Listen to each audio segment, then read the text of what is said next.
시사일본어 학원에서 이재유 대비 물리를 담당하고 있는 윤구면이라고 합니다. 2024년 연간 커리큘럼과 물리를 어떻게 공부하면 되는가에 대해서 소개하고자 합니다. 먼저 물리 문제 하나를 예시로 들어서 물리가 어떤 것인지 보여드리도록 하겠습니다.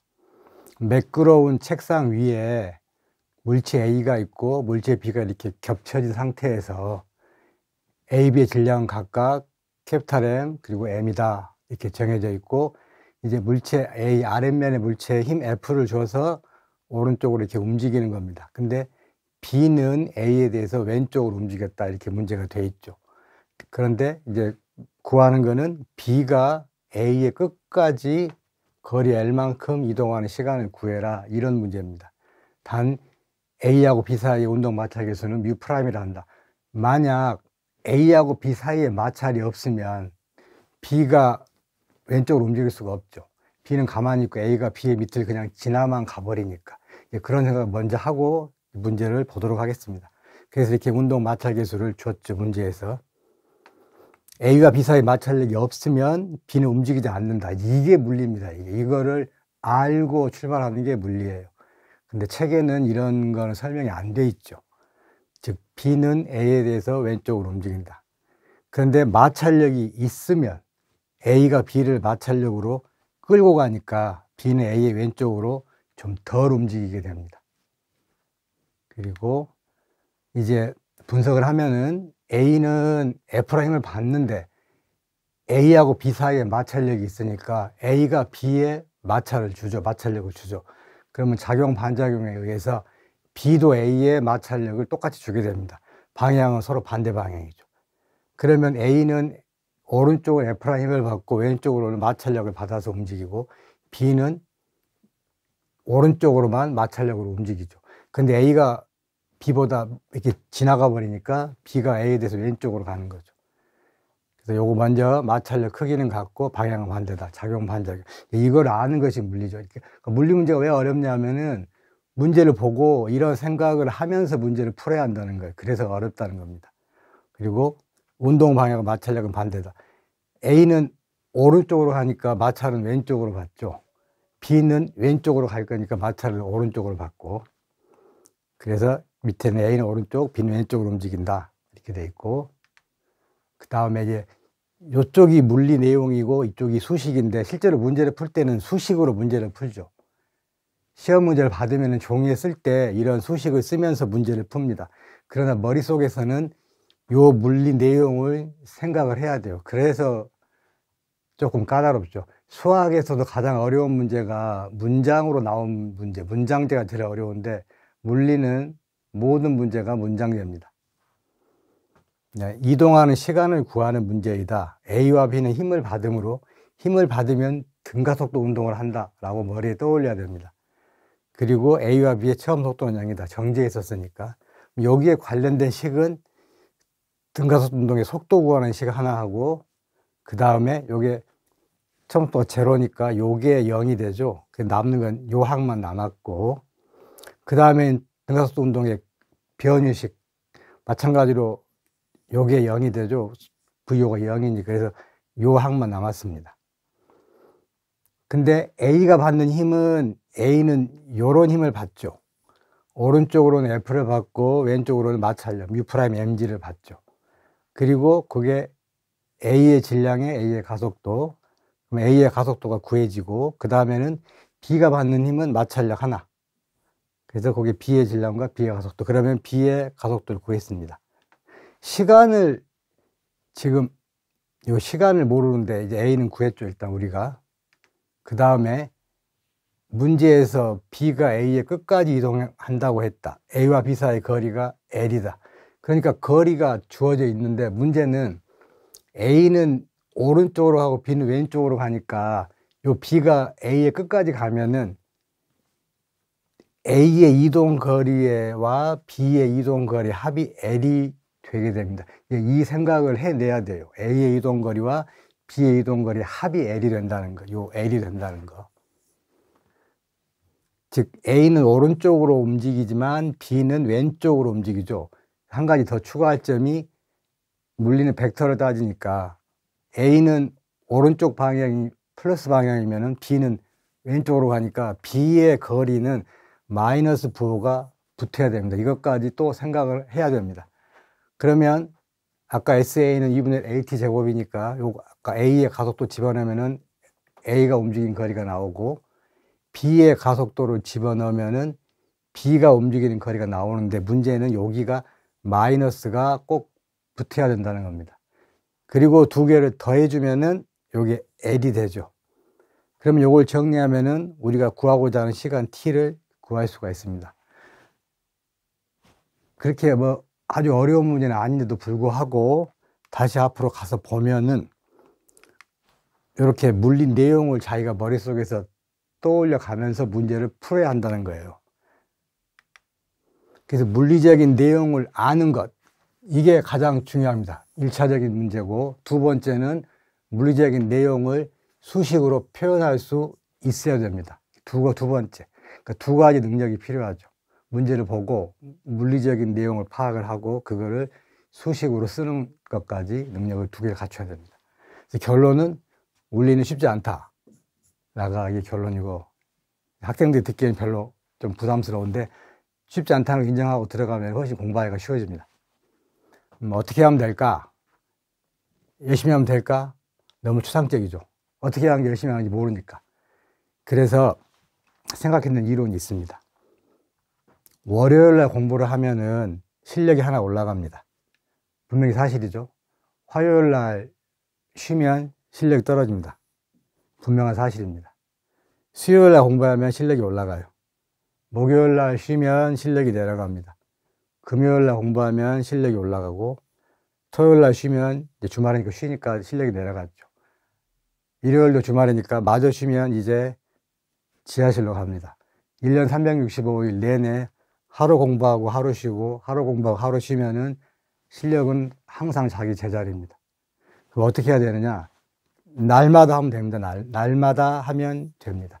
월요일도 공부해서 실력이 올라가고, 화요일도 공부해서 실력이 올라가고, 수요일도 공부해서 실력이 올라가고, 목요일도 올라가고, 금요일도 올라가면 관성이 붙어서 토, 일요일을 쉬어도 실력이 안 떨어집니다.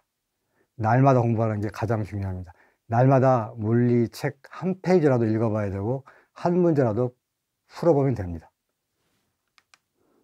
그리고 사람의 뇌는 물질이기 때문에 기억 용량이 절대 무한대일 수가 없습니다. 그러니까 뇌에다가 필요 없는 걸 집어넣으면은 내가 공부하는 내용들이 들어갈 자리가 없어요. 그래서 필요 없는, 쓸데없는 정보는 뇌에 넣지 말자. SNS도 끊고 도움되지 않는 정보를 차단해서 자기 공부할 것만 집중하면 됩니다. 필요 없는 거는 절대 보지 않는다. 머리에 집어넣지 않는다. 이게 가장 중요합니다. 이제 아까 결론이 그거였죠. 날마다 공부하면 된다. 날마다 하면 된다. 근데 날마다 하기 위해서는, 날마다 하기 위해서 굉장히 힘들죠. 누가 옆에서 나쁘게 말하면 감시자가 필요합니다. 코치가 필요하죠. 김연아 선수 예를 내가 한 번씩 듣는데, 김연아 선수가 세계에서 피겨 1등이었어요. 근데 김연아 선수도 자기 코치가 있었습니다. 자기가 세계 1등인데 왜 코치가 필요하죠? 그래서 어떻게 하냐면 숙제를 낼 건데, 다음 수업 시간 전까지 그 다음 시간에 풀 문제를 미리 숙제로 주면은 그거를 월화 수목금 5일 동안 나눠서 똑같이 문제를 풀면 됩니다. 그리고 그거를 사진을 찍어서 보내면 됩니다. 그러면 확인이 되죠. 월요일 날 뭐 두 문제를 풀면은 두 문제를 찍어서 나한테 보내는 거죠. 그 보내는 방법은 쉬우니까 스마트폰으로 보내면 되니까. 화요일도 찍어서 보내고, 수요일도 찍어서 보내고, 목요일도 찍어서 보내고, 금요일도 찍어 보내면 이제 주말 수업을 하면 되죠. 그렇게 하면은 자기가 날마다 공부를 할 수 있습니다.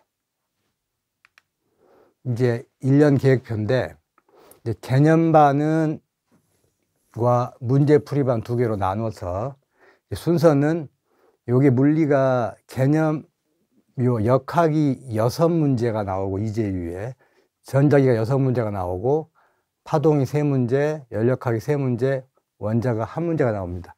그러면 66, 이거 7이 되겠죠. 7문제. 그러면 이게 3분의 1씩 나눠지니까 3파트로 나눴습니다. 그래서 1, 2, 3, 4주를 나눠서 역학 전자기 나머지, 그리고 한번 테스트하는 거. 마찬가지로 역학 전자기 나머지, 그리고 테스트, 이런 식으로. 또 5월달도 역학 전자기 나머지, 그 테스트. 그 문제풀이반은 요 첫 주는 그 프리테스트를 할 생각이에요. 실력이 얼마나 되는가. 여기 안 써놨는데 일부러 프리테스트를 하고, 요 주에 이제 문제가 나갑니다. 첫 주에. 예. 숙제가 나가는 거죠. 그걸 한 주간 풀어서 2주째 때 역학 문제를 풀 거예요. 그리고 2주에 또 전자기 문제가 나가면 또 2주째 풀고, 3주째 전자기 문제를 또 같이 풀고, 그 다음 또 숙제가 나가면 또 그 다음 주에 풀고, 이런 식으로 패턴이 이어집니다. 그리고 여기 이제 첫 주가 B겠죠. 여기는 이제 똑같이 개념반처럼 모의고사 한번 볼 생각이에요. 기초 모의고사를 보고, 그 다음 뭐 기초, 중급, 이런 식으로. 그러니까 요 한 주간 풀었던 요 물리 전 분야에 대해서 그렇게 뭐 어려운 문제는 아니고, 이제 처음에는 쉬운 문제, 실력이 올라가야 되니까 그런 식으로 수업을 할 생각입니다. 그리고 6월 달에 6월 16일 날 시험이니까 요 2주까지 하면은 수업이 6월 달 전반기가 끝나고, 시험 보고 나서 그 다음 여기 6월 달 5주기 때문에 여기 4주 5주인데 이제 일단 그렇게 구별을 하지 않고 기록을 했습니다. 다시 역학 전자기, 또 문제풀이도 역학 전자기 똑같이 출발하죠. 여기는 이제 같이 출발했는데 요 전주에 숙제를 줄 거예요. 숙제를 주면 같이 똑같이 나가는 걸로. 그러니까 앞쪽에서는 한 주씩 미뤘지만 여기는 똑같이 나가는 걸로 했습니다. 쭉 나가고, 마지막에 여기까지 하면 이제 다 이제 한번 끝나고, 그 다음에 이제 나머지는 총 정리로, 정리, 이렇게 전리, 마찬가지로 정리하고, 이제 10월 달부터는 전 분야를 한꺼번에 모아서 정리할 생각이에요. 왜냐하면 사람은 뇌가 기억이 지워집니다. 시간이 지나면. 그러니까 한 달, 2달 지나면 지워지니까 마지막에는 전 분야를 한꺼번에 모아서 계속 기억을 상기시켜 줄 생각이에요. 마찬가지 계속 똑같이, 실점 똑같이 하고, 마지막에 해서 11월 달에 이재유 물리시험을 보면 되겠습니다. 개념반과 문제풀이반 2개가 있는데 2개를 동시에 수강하기를 권합니다. 왜냐하면은 물리 문제를 보고 물리적인 생각을 해야 하는 건 개념적이고, 그 다음 그거를 수식으로 표현하는 거는 문제풀이기 때문에 2개를 같이 하기를 권합니다. 그래서 이제 내 생각으로는 2반을 같이 하면 공부량이 많긴 하지만, 그러면은 1년 내에 물리를 끝낼 수 있다고 봅니다.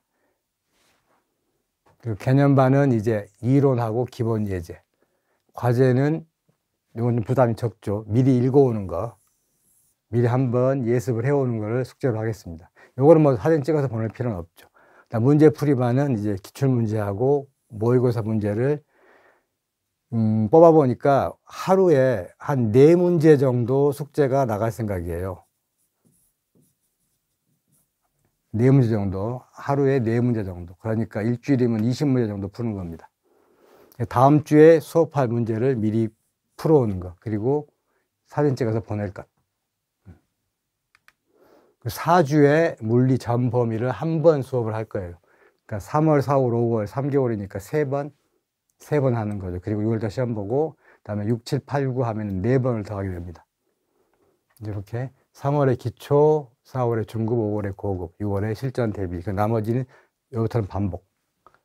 개념반의 교재는 일본어 발음을 못하는데 리카시아스인가? 그 이해하기 쉬운 물리라고 되어 있어요. 그 옛날 구판으로. 심판하고 좀 순서가 바뀌었는데 요거 번역본 PDF 파일이 있으니까 요거를 줄 생각이고, 일본어 1어로 된 심판을 구매하는 거는 본인의 자유입니다.